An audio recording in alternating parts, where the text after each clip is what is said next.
Listen guys. So next topic என்ன tuple. ஓகேவா? tuple வந்து is the collection of elements or values or objects or data. So ஒரு collection of data ஒரு set of data வந்து நம்ம tuple store பண்ண போறோம். ஓகேவா? And it is enclosed by parentheses. லிஸ்ட்ல எப்படி பார்த்தோம் நம்ம ஸ்கொயர் பிராக்கெட் வச்சு பார்த்தோம். சோ இதெல்லாம் நீங்க டிஃபைன் பண்ணனும் அப்படினா parentheses யூஸ் பண்ணி தான் டிஃபைன் பண்ணனும். அப்படி டிஃபைன் பண்ணீங்கன்னா அது tuple உங்களோட பைத்தான் வந்து tuple எடுத்து சரியா? தென் ஒரு வேல்யூஸ்க்கு நம்ம என்ன பண்ணனும்? in betweenல கமா யூஸ் பண்ணி செப்பரேட் பண்ணனும் வேல்யூஸை. சோ இதுதான் இதோட டெஃபினிஷன். தென் இதோட characteristic ordered collection of data நம்ம எப்படி கொடுக்குறோமோ அதே மாதிரி தான் நமக்கு அவுட்புட்டும் வரும்.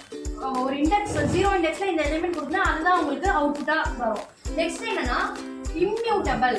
லிஸ்ட் என்ன பார்த்தோம் நம்ம? மியூட்டபிள்னு பார்த்தோம். மியூட்டபிள்னா என்ன? Changing after creation. ஒன்ஸ் நம்ம கிரியேட் பண்ணதுக்கு அப்புறம் கூட நம்ம சேஞ்ச் பண்ணிக்கலாம். இண்டெக்ஸ் ஆட் பண்ணிட்டு போலாம். பட் இதுல வந்து அப்படி பண்ண முடியாது. ஒன்ஸ் நீங்க வந்து கிரியேட் பண்ணிட்டீங்கன்னா you cannot modify the content and no reassignment or deletion of the element. இன்னொன்னு நீங்க இண்டெக்ஸ் கிரியேட் பண்ண முடியாது. இண்டெக்ஸ்ல இன்னும் புதுசா ஒரு இண்டெக்ஸ்ல வேல்யூஸ் கிரியேட் பண்ண முடியாது. ஏன்னா இது இம்மியூட்டபிள். ஓகேவா? தென் இதுலயும் என்ன பண்ணோம்? டூப்ளிகேட்ஸ் வேல்யூஸ் தான் அலோ பண்ணும். இதுலயும் எப்படி? இதுவும் எல்லா டைப்ஸ் ஆஃப் டேட்டாஸை அக்செப்ட் பண்ணும். ஹெட்ரோஜீனியஸ் டேட்டா டைப் இது. லிஸ்ட் என்ன பண்ணுச்சு? All types of datas accept பண்ணுச்சு. அசோ டப்புலும் அக்செப்ட் பண்ணும். இதுல டூப்ளிகேட்ஸ் எலிமெண்ட்டும் இது அலோ பண்ணும். ஸோ இதுதான் ஓவராலா டப்புள்னா என்ன அப்படின்னு கான்செப்ட். இப்போ ஒரு டப்புளை கிரியேட் பண்றீங்களா? ஸோ டப்புள் கிரியேட் பண்ணும்போது enclosed with parentheses. உங்களோட வேல்யூஸ் எல்லாமே parenthesesோட enclose பண்ணிருக்கோம்.